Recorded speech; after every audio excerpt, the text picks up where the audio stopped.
जय हिंद दोस्तों। आज हम एक ऐसे देश की कहानी को जानेंगे जिसका प्रधानमंत्री अनपढ़ होता है।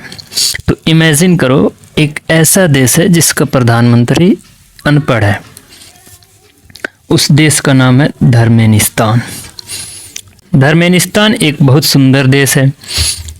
नदियां हैं, खेत हैं और मेहनती लोग हैं।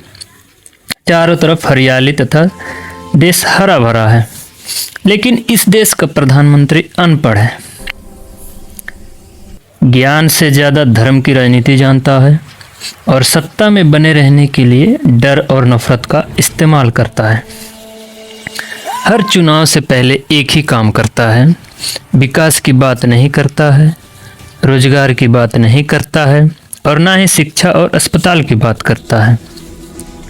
वो मंच पर चढ़ता है और बोलता है कि खतरा है, तुम्हारा धर्म खतरे में है, दूसरा धर्म तुम्हारी पहचान छीन लेगा। भीड़ तालियां बजाती, नारे लगाते और लोग सोचने की बजाय डरने लगते हैं।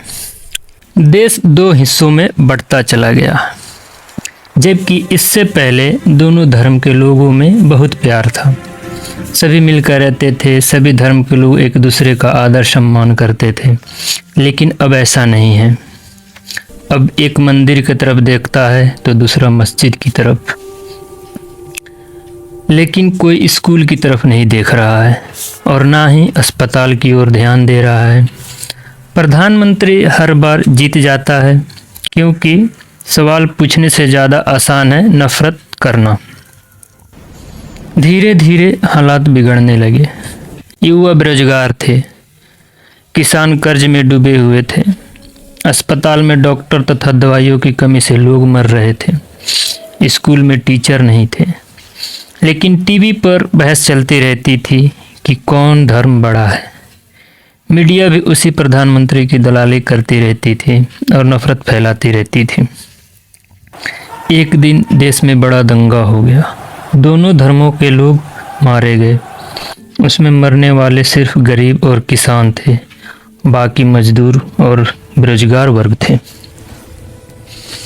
और नेताओं के बच्चे विदेश में पढ़ रहे थे, लेकिन मर कौन रहा था? गरीब, किसान और बेरोजगार। प्रधानमंत्री ने फिर भाषण दिया और बोला, ये सब साजिश है। और फिर धर्म का कार्ड खेला, लेकिन इस बार कुछ अलग हुआ।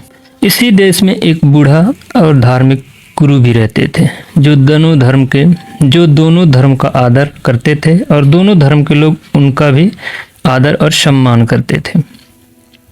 उस बूढ़े धार्मिक गुरु ने पूछा, अगर धर्म से पेट भरता है तो हमारे बच्चे भूखे क्यों हैं? ये सवाल दोनों धर्म के लोगों में आग की तरह फैल गया। लोगों ने पहली बार पूछा कि हमने तो वोट धर्म को दिया था, लेकिन नुकसान देश को हुआ। तो इमेजिन करो कि अगर जनता समझ जाए कि धर्म आस्था है, हथियार नहीं, और नेता अनपढ़ हो सकता है। लेकिन बात यह है कि जनता को बेवकूफ़ नहीं बनना चाहिए।